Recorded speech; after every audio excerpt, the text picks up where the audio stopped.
di mana orang ningali jalmi anu koret keked mengkene buntut kasir 7 meter cek sahrukan mah kumaha mereket jahe merege hese tah ayeuna mah ulah ningali jalmina Bu, tapi ningali Allah anu masih teu acan maparin hidayah ka eta jalmi koret.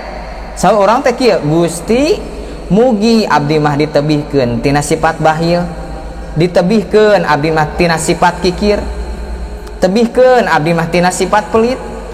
Sabab sifat koret teh mangrupakeun anu dibendu ku anjeun. Kitu Bu ningalina. Jadi henteu ngewa ka jalmina. Justru faur diri orang jika kitu. Tembuskeun ka Allah. Pan urang mah sok ngahanteman jalminanya. Tah si koret. Tah si buntut kasir 7 meter. Ngan kitu eta mah ngaji ngojay disebutna. Assalamualaikum warahmatullahi wabarakatuh.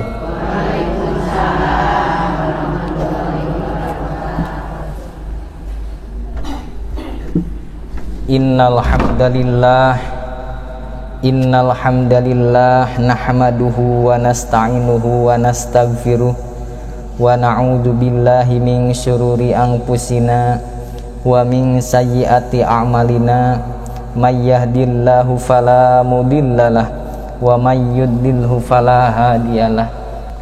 Asyhadu an la ilaha illallah wahdahu la syarikalah wa asyhadu anna Muhammadan abduhu wa rasuluhu alladzi la nabiyya ba'dah. Allahumma sholli ala sayyidina Muhammad ibn Abdillah wa ala alihi wa sahbihi wa man tabi'ahu ila yaumil qiyamah, amma ba'du. Fa ya ibadallah usikum wa nafsi wa iyaya bitaqwallah.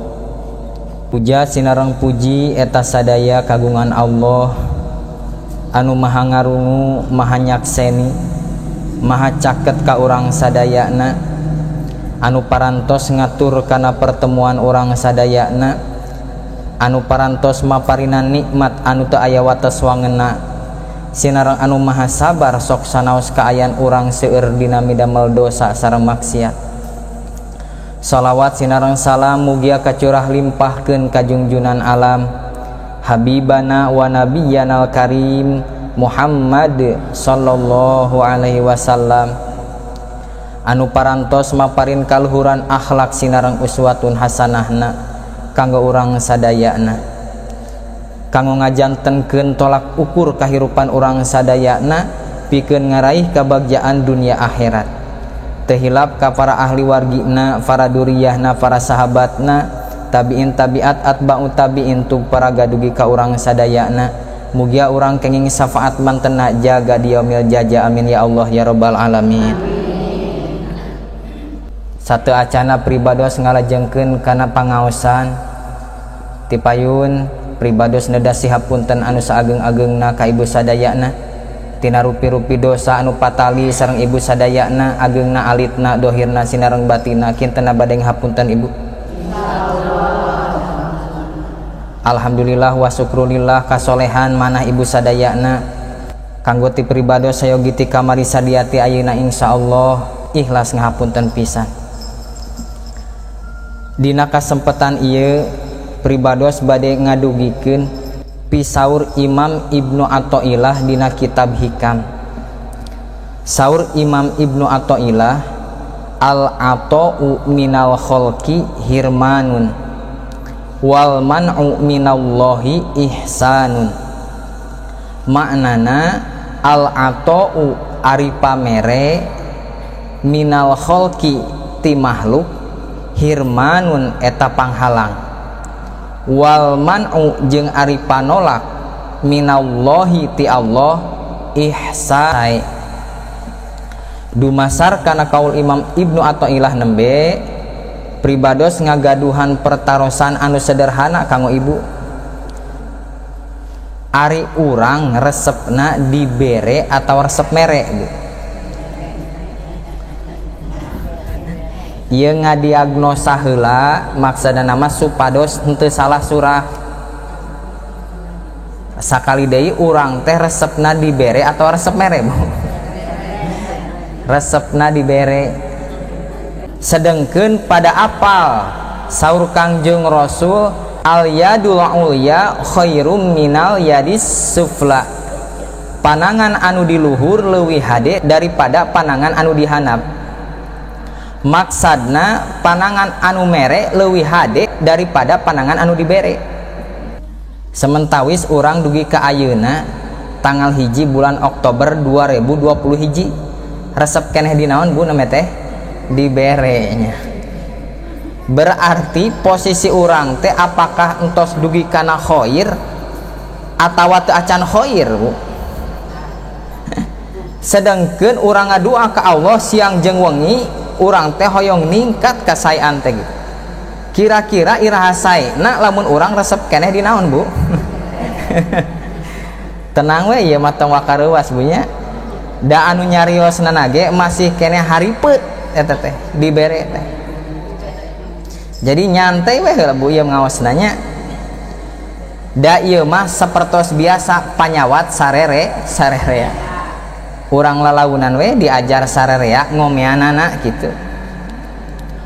Kumaha salaresna lamun dina hate urang hayangna teh ngeun dibere wae. Hayangna teh dipasihan wae. Hayangna teh dibelas kasihani ku jalmi. Bahkan misilkeun dugi ka anclug kana hiji profesi atau hiji pagawean anu Islam teu ngajarkeun nyaeta menta-menta Bu, atanapi ngemis. Pan eta teh panyakit hayang dibere anu kitu teh. Maka Kangjeng Rasul ngancam saha jalma anu menta-menta, saha jalmi anu sok ngemis, saha jalmi anu hatena selalu ingin diberi, sakali manehna menta-menta, maka saur Kangjeng Rasul 70 pantok kafakiran bakal dibuka pikeun eta jalma. Allahu Akbar. Satu kali ingin diberi, satu kali ingin dibelas kasihani orang, maka siap-siap 70 pintu balangsak geus disiapkeun ku Allah. Hiji tah. Kumaha upami aya contoh kieu hiji waktos urang teh bade ngaos kanu tebih misalkeun. Sabab anu ngaosna kiai gede misalkeun. Sanes gede awakna, ieu mah gede terkenal, gede ilmuna gitu. Anu bade tolab teh seueur Bu. Aya we tatang anu bageur misalkeun ka urang, nyumbang ku mobil trukna, hayu cenah urang na mobil kuring we. Tah pertarosan kange urangna ari urang resepna udunan kanggo ngisi bensina atawa hoyong sakalian di bensinan Bu. Hayang gratis urang mah nya. Dimanakeun urang diajak kana kasaean, contohna kana pangaosan sapertos kitu ku hiji jalmi, teras bari maparin tumpangan kendaraan, teras di bensinan deui ku anjeunna, maka ngaos urang teh sah Bu. Pahala ngaosna kenging, ngeun kaberkahan perjalananana dina ngaosna urang teh nol Bu. Sabab tos digonol kudu ngaluarkeun biaya. Pan Allah teh ngulianan teh ka jelema anu damel meureunnya Bu. Maknya urang kabagian saham ari urang teu sakali-kali acan impesna gitu. Da anu berbicara dina bursa efek mah di Jakarta eta teh anu nanam saham Bu. Urang mah ngeun saukur ningali beritana we dina TV One bari ka teu ngartosnya lieur. Matak namun aya nu ngajak kana kasaean teras manehna nanggung sagalana kedah rada merod salaresna mah Bu urang teh. Sabab ari manehna ngagonol barokahna ari urang henteu. Sanes nolak Bu sanes. Maksana urang ge kedah ngiringan pangitan kitu. Saperak dua perak bahasana.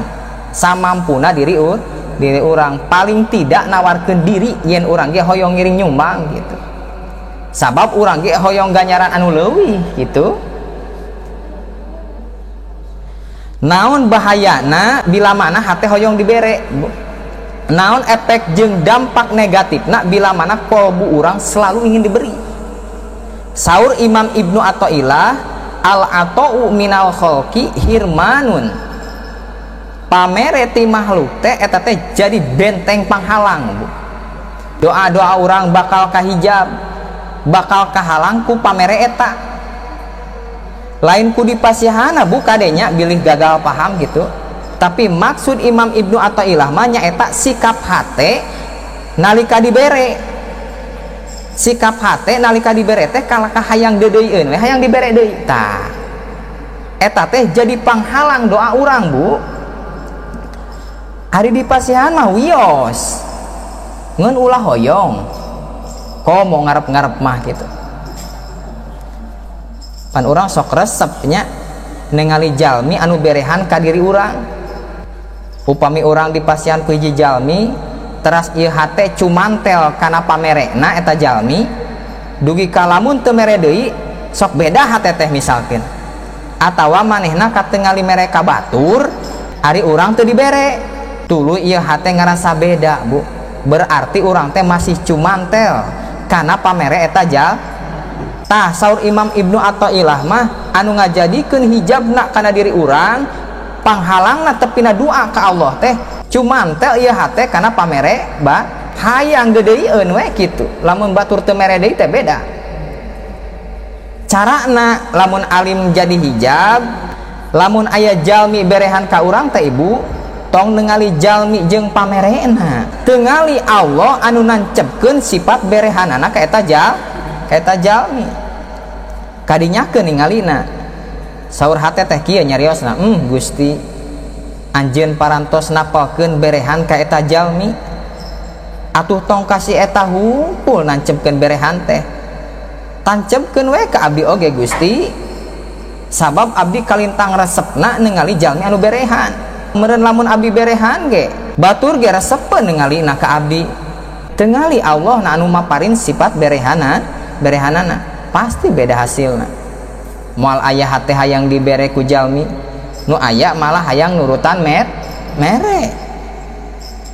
Tah ayeuna mah balikeun, di mana urang ningali jalmi anu koret keked mengkene nya gitu, buntut kasir 7 meter, cek sahrukan mah kumaha mereket jahe merege hese.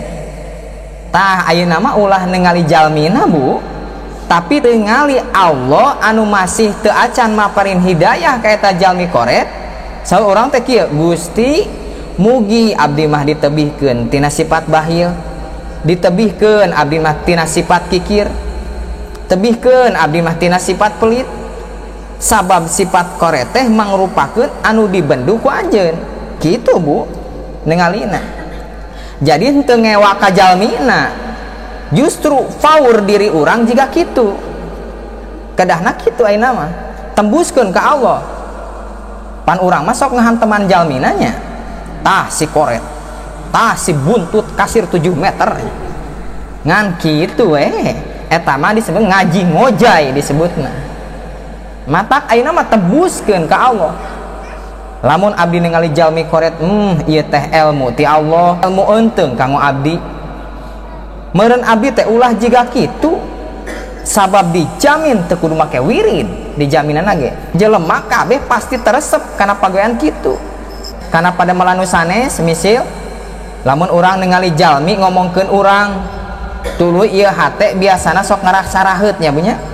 Tah ayeuna mah ningalina, Gusti ieu teh euteung kanggo abdi. Lamun seg abdi pagawean kitu teh meureun ngaraheutkeun kana hate batur. Alim Gusti, hirup abdi bangkrut di akhirat gara-gara seueur ngaraheutkeun hate batur. Ku tingkah jiga kitu.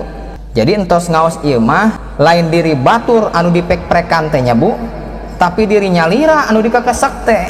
Terus we pariksa kalebet. Terus dievaluasi ieu diri. Tauih deui di manakeun aya jalmi anu masihan ka urang, ayeuna mah ulah mandang jalmi anu masihana hungkul, bisi engke jadi ngarep-ngarep deui. Ari nuhun mah kedah, Ibu, nuhun mah kedah, sabab askurukum lillah askurukum linnas. Jalmi anu syukur ke Allah nyata jalmi anu pandai berterima kasih kepada manusia. Maksudna tembuskeun ke Allah anu ngagerakeun sifat berehanana eta jalmi, sehingga hate moal ngarasa hayang dibere, anu aya malah hayang nurutan jiga kitu. Upami henteu ditembuskeun ka Allah mah engkina jadi hirman teh jadi dinding penghalang sabab orang hatena tos buntu macet di makhluk tetembus ke Allah matak tong hoyong-hoyong teuing nya bu dibere teh nya komo mun teu aya nu merekna nama kacarioskeun dina kitab Tanbihul Ghafilin ibu halaman 164 babul padli kasbi bab mertelakeun kaistimewaan usaha hadisna teh ti Sayyidina Anas bin Malik teh salah sawios sahabat Rasul anu ngahodaman Kangjeng Rasul maksudna anu ngabdikeun diri dadamel ngabantos padamelan sadidintena Kangjeng Rasul dina waktu 10 tahun anjeunna dicarioskeun ku Sayyidina Anas bin Malik hiji waktos nuju Kangjeng Rasul ngariung sareng para sahabat datang aya hiji jalmi bu ti kalangan sahabat keneh Kangjeng punten cenah ieu teh muhun cenah aya naon jang da ngora keneh eta jalmi bade aya anu dicarioskeun ka salira teh nya kumaha manawi abdi teh hirup nete semplek nincak semplak hutang remai di mana-mana bayareun raweuh di mana-mana jualeun teu aya usaha keur bangkrut kudunungan dipecat istri getos rada temer kumitoha geus disita cenah kedah kumaha cenah abdi teh Kangjeng curhat kitu bu ka Kangjeng Rasul abdi teh cenah sempet kaemutan piraku kudu ngaprak wae kitu nurutan batur jadi baramaen ayeuna abdi hoyong walerana ti salira kumaha upami abdi janten baramaen teh anu sok menta-menta ibu saur Kangjeng Rasul ulah cenah ulah kitu anjeun ari anjeun di bumi gaduh naon ayeuna manawi cenah sagala tos teu aya Kangjeng ari lomari teu gaduh cenah abdi lomari spring bed teu acan usum cenah spring bed teh kulkas teu kaartosan Kangjeng cenah nya lamun ayeuna kitu pertarosanana gitu bu mun pan ieu mah lamun diayeunaakeun bahasana da intina nama Kangjeng Rasul teh naros fasilitas anu aya di lebet bumi eta sahabat gitu gaduh naon atuh cenah anjeun di imah abdi teh teu gaduh nanaon cenah Kangjeng Rasul mung dua rupa anu digaduh ku abdi teh hiji cenah sama amparan paragi bobo jeung anak istri abdi kitu ge bari tos barolong nomor kadua gaduh piring bari ge songhek sakitu-kituna harta abdi mah Gusti cenah sakitu-kituna harta anjeun teh leres cenah Kangjeng sok cenah ayeuna mah cana ka dieu eta harta anjeun bieu ngawaro eta sahabat teh uih ka bumina ibu teras we naros ka istrina neng cenah mana harta urang anu karo samak jeung piring teh bade dikumahakeun cenah Kang cobi we ka dieukeun bade dikumahakeun ari akang ka dieukeun cenah bade dicana ka Kangjeng Rasul margina anjeunna miwarang nyana ka ditu arek dikumahakeun ku Kangjeng Rasul duh kok atuh da terang buah-buah kitu nya arek ditiup jadi emas ieu mah pikiran urang bu cana naon urang mah sok gampang nyimpulkeun kos kitu Kangjeng Rasul teh dukun mohon mangga atuh cenah geura cana ka di piwarang ku Kangjeng Rasul mah dongkap we eta sahabat teh nyandak samak butut jeung piring songhek bu Kangjeng mangga ieu piring teh tos deg-degan we cenah hatena teh bu moal kitu dirubah jadi emas ku Kangjeng Rasul diacungkeun ka para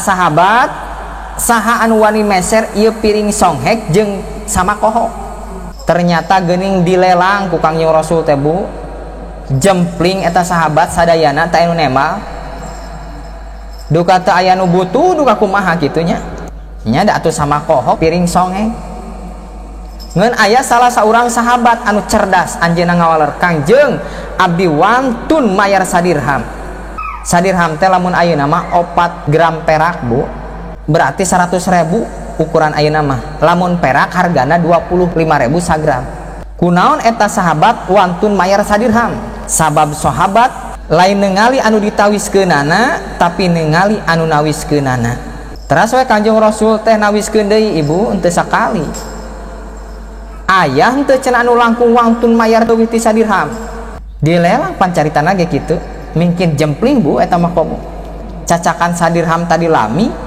komo ieu mah ditawiskeun leuwih teh sakitu. Ari barang bari butut somplak deui kitu. Red ka sobat ieu kalaka tungkul, red ka sobat itu kalaka silitoel jeung baturanana. Aya deui sahabat anu imanna jeung kacintana leuwih tinu tadi Bu. Kanjeng cenah abdi wantun 2 dirham. Wios ku abdi dibayar. Sabab eta sahabat teu ningali barang anu ditawiskeunana, tapi ningali saha anu nawiskeunana. Jika urang we lamun nampi acis ti caroge sok sanaos teu ageung dipasihan 100.000 mah da teu hese narima nya Bu. Nya da atuh 100.000 nya. Teras we eta barang dibayar ku sahabat anu name 2 dirham Bu. Teras Kangjeng Rasul nyauran sahabat anu tadi anu gaduh barang eta. Jang ka dieu cenah. Ieu artos anu sadirham peserkeun kana katuangan, jang nafkah anak istri anjeun poe ayeuna. Ari anu sadirham deui kamanakeun kanjeun? Peserkeun kana perkakas, beulikeun kana kampak jeung bedog. Engke lamun kampak jeung bedog tos aya cenah ka dieu. Wih eta sahabat teh anu sadirham dibalanyakeun kana tuangeun jang anak istrina gitu. Saatos nganapakahan anak istrina leos we meser kampak jeung bedog. Dicanak we ka Kangjeng Rasul. Kanjeng mangga ieu kampak sareng bedog teh.